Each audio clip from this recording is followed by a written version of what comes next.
OUHS at oakwood.edu. That's OUHS at oakwood.edu. Or they can bring that hard copy.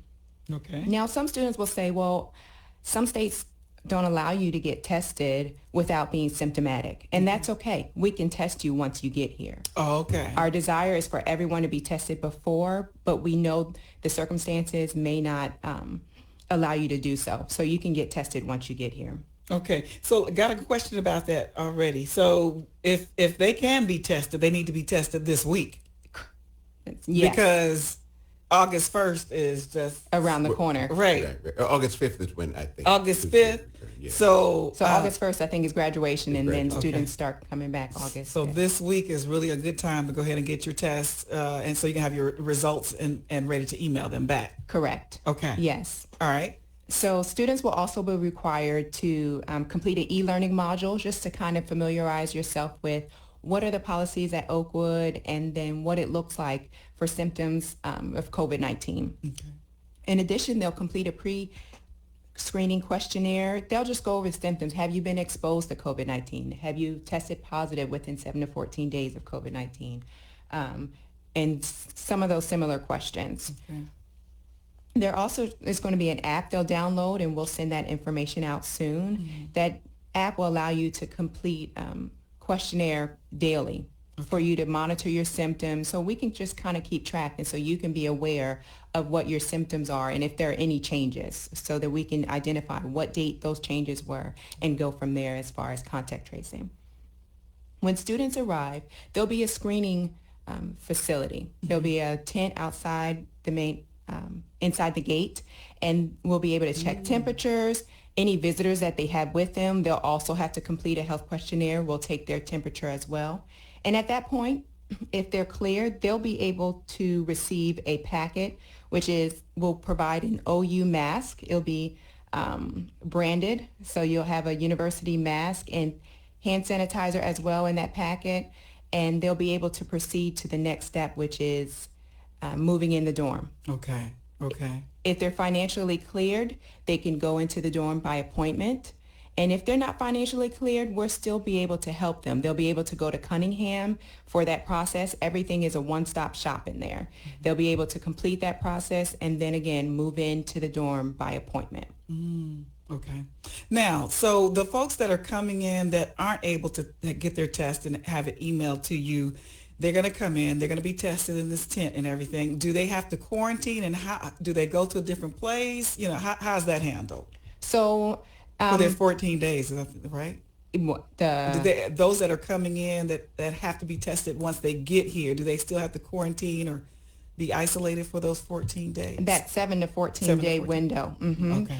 So that is our goal, for them to be quarantined for 7 to 14 days. So school doesn't start right away. So when they arrive, they'll have some time to be sheltered in place in their dorm room. And then there'll be some options offered virtually as far as orientation, what that looks like. There'll be activities and things involved that will be virtual, so that we can social distance and keep that risk low. Sounds like you've got a lot of staff on board too to take care of all this, Dr. Pollard. Well, we do. We do. Yeah. We have people who are helping. We have Yeah. people who are ready and committed to being involved. I'm thankful to Ebony and the Public Health Committee and the Health Services team for working out the stepwise protocols that are needed in order to give families clear direction. And these, for those who are listening, these will be printed and emailed to every family. They will be posted on the website as well.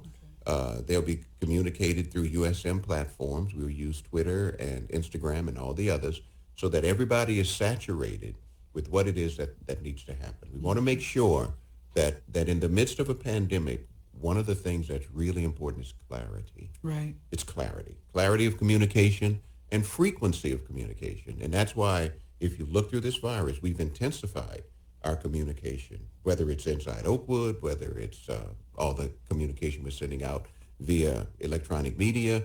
We've been actually intensifying the frequency and the clarity of our communication. That's very important. Right. That's very important. Right. So let's talk about the reentry just a little bit more about other people that are coming, faculty, staff. What are their requirements? Yes, And absolutely. So as well. similar requirements because, and Ebony can say something about this Yeah. as well. That would be the HR side of the equation. So Ebony is working principally on the student side of the right. equation, but HR. So here is the big reality, right? It doesn't make sense to have some people tested and other people not tested. Right, It just doesn't make any public health sense. So the same kinds of expectations will be brought to us as employees, including me. Okay. My wife has already been tested, and I didn't even know she was going to be tested, but she went and did it, right? Okay. Right. Like most husbands, Right, and wish she had told you, then I would have followed it out there and gotten my test, Right. like most husbands would do, but like every good husband does. But at the same time, so we'll need to know our status as well. Okay. Because again, we're trying to protect Right. the entire Right. campus community. Right. The virus is indiscriminate. Right. And so we all need to do every precaution that we can do to make sure the campus is safe Right. and make sure that each of us is helping keep each other safe. Yeah. Wow. That kind of puts fear in your heart because you got to go get tested. And then, what if you find out you are asymptomatic, Well, and you've then- been walking around all this time? Well, then- that's a Hopefully you scary were thought. practicing social distancing, Exactly. wearing your Right, mask. right. That's why it's important. That's Right. right. And Ebony can answer all those questions. Yeah, yeah. A doctor, nurse practitioner can tell us exactly what we should do. What should we do if we go and we get tested? We've been on campus. We've been essential employees and staff and faculty or whatever, and then we go get tested. Now we're asymptomatic, and what do we do in that situation? So if you do test positive, you want to notify your employer. If you're faculty or staff, notify your employer. If you're a student, you're going to not return to campus until you get a negative test. Oh wow! So you want to right. you want to isolate during that time frame, and then once you get that negative test, you're clear to return to campus as a faculty and staff or arrive as a student. Now we know that sometimes that could be 30 days, right, before they're cleared. Well, Ebony, what's the current wait time for the receipt of results? Yeah. So it depends on where you are. Currently, it can take about 7 days. Some have faster turnaround. I think one of our employees had a test and they got their results within the 24-hour window. Okay. So it all depends. Okay. Well, I mean, it sounds like we're going to have a response to every situation. Hopefully, we praying. Maybe there's something we don't, catch right, before everything starts. But it looks like we got a pretty good plan. So as students now, they're beginning to enter into their dorms. What's that process and what is it going to look like as far as social distancing and things like that? Okay. When they move in, they're only going to be allowed 2 guests with them. Those guests will also have to make sure they wear a mask. And then we'll have to have their information so that we know these visitors were with this student during this time. Okay. When they're in the dorms, they'll be responsible for socially distancing. They are not allowed to have any visitors in their room. So the only person allowed in their room are their roommate. And so that means no more than 2 persons per room. Okay. Any gathering larger than 2 people or outside of your roommate. Yeah, like parents. And stuff. Like they're going to be parents coming in trying to set up rooms and all that. They're allowed, but they have to be tested as well, right? They're not going to be tested, but we'll check their temperature. Okay. Any visitors that come, we'll check their temperature, and they'll have to fill out a questionnaire, a health screening questionnaire, kind of similar to what you would do if you went to a doctor's office. Okay. Okay. All right. So go ahead. So any gathering larger than outside of your roommate, that will have to take place in common areas. And then again, you will have to practice social distancing and wear a mask during that time frame as well, and maintain 6 feet distance. Okay. All right. Ooh, this is such a huge change, for our normal that we know we're going to have some struggles with people, actually following these rules, though. So how are we going to handle that? So You got the police walking around saying, hey, wait. You got the COVID-19 police? I don't know. Well, they don't plan on policing. We Right, encourage everyone to see something, say something. So Okay. if you see your friend not practicing social distancing without a mask, we encourage you to say something as well. Okay. So the police do not plan on policing be the COVID police because this is a stressful time for everyone. Right. It is. Yeah. It is. So we are planning to offer, we have a counselor on staff, so they can call and make appointments at any time during our opening hours. Okay. In addition, we plan on having stress rooms. Those stress rooms will have essential oils, misting, Nice. and Essential calming oils. music. Where's this calming room? music. I know, right? There'll be several rooms around campus that will be designated for that. Wow. And then, of course, we will clean that room between students. Use of it. Yeah, between use of it to make sure that we mitigate the risk. In addition, we'll have dorm visits. We'll have mental check-ins by Zoom or face-to-face in order to kind of help alleviate that stress that students will probably have. Wow, I'm still thinking about them oils, man. Well, that's a good thing. That's a good love thing. Now, one of the questions that we often get, Donna, is this, or questions like this. So and so, school A is doing A, B, C, and D. Yeah. Is Oakwood doing A, B, C, and D? And then someone will say, well, school C is doing F, G, H, and I. Is Oakwood doing F, G, H, and I? Right. So one of the things we've learned, I was in a meeting the other day with 100 university presidents. There are as many strategies for how to manage this as there are schools involved.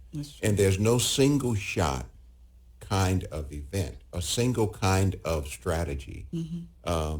So we're working with some companies that are bringing on products for hygiene, et cetera, et cetera. And we're working with those companies in order to make sure that we have the safety protocols that get us to the standards of safety that the Centers for Disease Control actually recommends. So that's really important because I want to say that for families, because families often say, well, I heard so-and-so is doing so-and-so. Yeah. But okay, so Oakwood's Yeah, you doing... hear it, but, but Oakwood's doing this. Right. Are they doing that? Right, so Right. Oakwood's doing this. We've got Right. two major companies who are working with us in terms of campus sanitization. Right. So that's what we're doing. So are they using that? Right, And then right, the person right. will smile. I say, you see how it is? I can always find someone who's doing something Right. and then say, this is what we You should be doing. Right. But you can't do everything that Right. everybody's doing. Because Right. everybody's doing something different. Exactly. But what we are doing meets the standard. Right. And there are Right. many ways to get to the standard of CDC. And it's the best you could do. That's at this really, point. that's what's Right. important. That's really We're important. doing the best we can with what we have, and I think it's a great plan. All right, so a lot of people are fearing this and coming on campus, but it's going to be okay. Yeah, of course. Of course. gonna be We okay. have to navigate a reality that's not changing. So yesterday, I'm listening to CNN. It pops up on my phone. And, of course, the famous now, Dr. Fauci, Yeah. is actually reflecting on the situation. And he's saying there will not be, he does not anticipate a vaccine Right. in 18 months. 18 months. 18 months pushes you into January 18 of 2022. So what that means is Wow. we have to learn right now how to navigate in this environment. There are lots of options. There are many people who urge withdrawal completely, just disconnect, almost monastic-like. Right. But that's not what that's not the option that is viable. There are, as I've said before, there are 4,222 approximately degree granting institutions in America, higher education, Okay. 2-year and 4-year, 4,000. Not 2% of them, not 1% of them are closing. They're opening. Okay. So when someone says, well, I just heard about a school that's going to be closed for the fall. Okay, that's one. What's the other 4,221 doing? They're doing the same things Oakwood is doing. They're opening safe. You haven't heard of any SDA schools that say they're That are closing. not. Yeah. They're opening, but they're trying to do it safely and sanely, following the guidelines of CDC. Right. Because we have to accept the reality that it looks like this is going to be here a while. And so now we've got to learn how to navigate in this new reality right now. Now, one day it will be behind us. One day. I'm not saying 4 weeks like the president said a few weeks ago. Right. Be finished in 4 weeks. It won't be It's finished gonna in 4 disappear, right? No, it's not going to disappear in 4 weeks. But we do have to, as a community, learn how to navigate and to be patient with each other Right. as we learn together Right. how to navigate this new reality, because it's not going away. I still have to go to, I'm going to call the store. I still got to go to Walmart. I still got to go to Target. Right. I still have to go to Publix. Those are the ones down here that we. Right. Yeah. I do. I can't live in a bubble, in a Right. cocoon. Not forever. Not forever anyway. So that's our new reality. And Ebony, anything you can say to us to help us navigate the new reality, because it's here and it's going to be here a while. And that's really talking about the mental health of The everyone mental health pushing piece. through this. Yeah. Can you tell us about that? I think one advantage we have as Oakwood University and students attending a Christian school is that we have prayer and that we look to a higher power. Amen. So that is the number one de-stressor there can be. And we have a ministry in place where the students will be able to go for prayer. They'll be able to tap into that higher power, and Oakwood University is able to provide that. But we know our mental health counselors are going to be on hand Oh, as absolutely. well. Yes, to- Absolutely. Our mental counselor, they can call in. Call into our health services and request an appointment, and we'll be able to reach out to them. We'll host Zoom meetings, like we said before, for them to be able to de-stress as well. Yeah. One of the things, and I want to piggyback on what Ebony is saying. One of the things we found is that mental health shows up as we research among our own student body. Yeah. And that's what I love about the way Oakwood is going about this. As we gather data, we gather information, we do surveys. And our most recent survey conducted by the Office of Research and Grants, Dr. Prudence, in conjunction with the UNCF, there were 3 findings that came back from our student body. 3 findings. Number one, that they want information about the health and safety of the university. Right. Number 2, they want us to know that they have suffered significant financial and mental health Right. challenges as a result of living in this new environment. And then the third finding is that what they desire from the institution is constant communication about how the university is responding, what we're doing, what's life going to be like when we come back. So the mental health finding, 63% of the students who were interviewed said, I do feel like my mental health has been challenged. They've been worry, anxiety, fear, concern over finances. Right. One student wrote, my father was laid off and my mother was laid off. And I just don't know where the money will come from for me to be able to continue my education. I think I may need to work to help my family. This is real. Yes. The unemployment rate within the African American community because of COVID is somewhere around 17, 18% and climbing, and climbing. So we're serving a people group, and it's similar for the Latino community. We're serving a people group for whom we have to exercise special care to make sure that they navigate this crisis successfully. And successfully means financially, academically, and also in terms of mental health. It does. Right. So on the mental health side, I appreciate what Ebony has said. Again, we're continuing to reach out to our students as we did our 2 town halls this week, and we're listening. We're listening and responding and are trying to respond in caring, compassionate, and constructive ways. Right. Right. All right. So, Ebony, any final thoughts or comments you want to make before we close the segment about the reentry plan?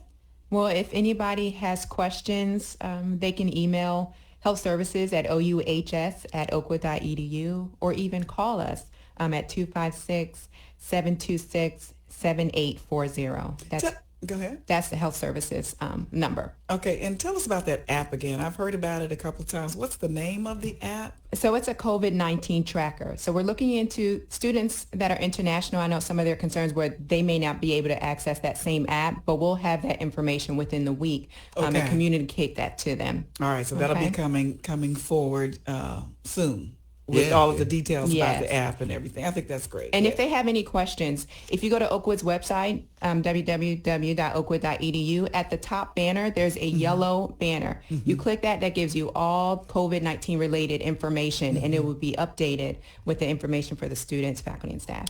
All right, Dr. Pollard, there's one little question I wanted to throw in here because we know that... Off script, huh? Yeah, So we're off script now. Well, it's kind of there. It's talking about Okay. international students, you know, Yes, and, yes, you know, yes, yes, recently President Trump backed off on not allowing international students did. to, you know, so how are we doing with our international students, and is there a different plan, or how are we Well, handling one of the plans is that in case these kinds of I almost said the wrong word. In case these kinds of sudden, Yes. I was going to say draconian, these sudden kinds of regulations fall from the Department of Education. Yeah. As we did before, we kept our international students on campus. We had about 35 who actually stayed on campus. They could not go home. So, and our residence hall people arranged meals, 3 meals a day for them right. as they stayed here. So we have a special care. As a matter of fact, I think maybe for Monday we could have Jorge Bartholomew Oh, okay. talk a little bit about because he coordinates this area. Okay. And I heard a report from him yesterday. Yeah. Very encouraging with our Okay. international students. Last night we met with Canadian parents. It was the last night, night before. Bermudian parents one night, Tuesday night, and Wednesday night Canadian parents. Okay. Yeah. As we Okay. talked about these things. Okay. So we're in dialogue with our international student community. But as you come, we want to receive you. Right. If you have to do it remotely, we have that capability as Right, well. right. And they don't have to worry about only doing it online. as No, they were don't have to. Oh, they well, could do. well. they never should. Frankly, they never should even try that. They never should try that. They shouldn't have even tried. All right. Well, we're going to bring it to an end, to a close now, Dr. Pollard. Any other comments you want to make as we close out? Well, I'm thankful to Ebony and to the entire team in our University Responsiveness Task Force for the work that they have done. Literally thousands of hours of work have gone into this planning work to receive Yeah, our you faculty. can tell. So I'm very grateful, very grateful. Thankful so much for all that information that is provided. You can find it on our website or on the Oakwood University website as well. Thank you so much for joining us for this special edition of Inside Oakwood. We'll see you again on Monday.